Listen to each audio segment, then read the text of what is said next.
Hi guys, this is Julia from justonmorecard.com, and today I want to show you how you can create an intense background with distress inks to make your stamps stand out more.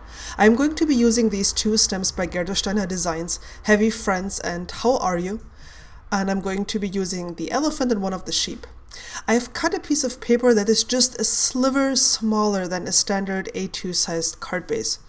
And I'm preparing my stamps here. I'm just laying them out onto this piece of paper to know where I will die cut my window.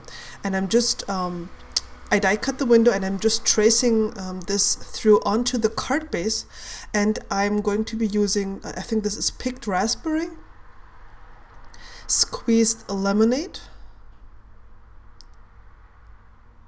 and cracked pistachio distress inks. So I'm super fast with the ink blending, as you can see. I mean, everybody's this fast, right? So no, I've just sped this up so it wouldn't be too boring. But I'm just basically putting on some color here, making sure they'll mix together nicely. And I don't care if it's a little rougher on the edges, because that will be covered up by the front panel. But in the middle, I want them to blend nicely. So I'm just making sure that in the middle everything is very smooth and you don't have any hard edges. So while I set this aside to dry, I'm using my Memento Tuxedo Black ink to stamp my critters onto some Simon Says Stamp Ultra Heavy cardstock. And Memento Tuxedo Black ink doesn't bleed, so that's why I like to use that with my Copic coloring. And then, since I was already stamping, I'm stamping this little fountain here from the Heavy Friends stamp set onto some vellum using a Versamark ink. That's a sticky ink, and I'm pouring some white embossing powder on top of it.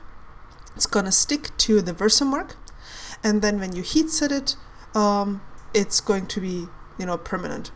I am using my Copic marker to color on the back of the vellum, so I'm not coloring where I did the embossing, I'm coloring on the other side.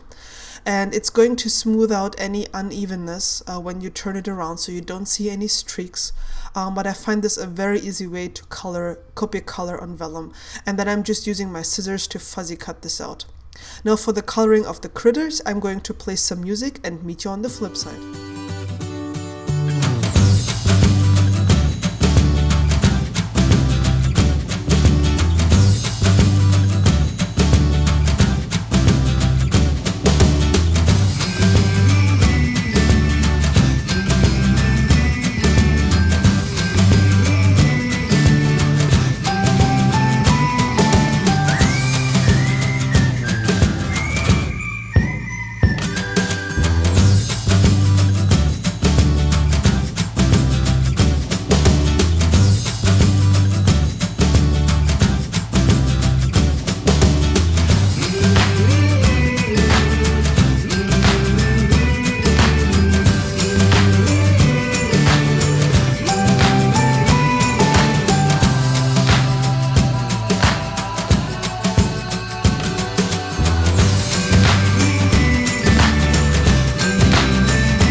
after I was done coloring, I just fuzzy cut these critters, and I left a white border.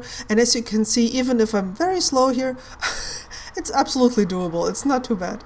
So I've arranged everything on my card as it's supposed to be, but I needed a sentiment, so I just made sure I had enough space.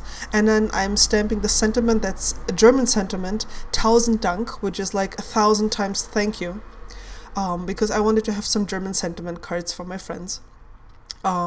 So I stamped that. What am I doing now? Oh yeah, it's been a while, sorry. I put some fun foam on the back of this front panel before I adhered it to my card base, and then I put down the elephant with some regular glue, and I've 3D mounted the sheep with some foam. So you have some dimension to the card, but the elephant is flat. So if you have like action wobblers, that would be perfect for the sheep, for example. So of course I had to add some sequins by Pretty Pink Posh to make it sparkle and shine, and you can see how nicely the sheep contrasts against this background here. I hope you've enjoyed this card and the technique. If you liked it, leave me a thumbs up or a comment if you have something to say. See you again soon, and thanks for watching. Bye!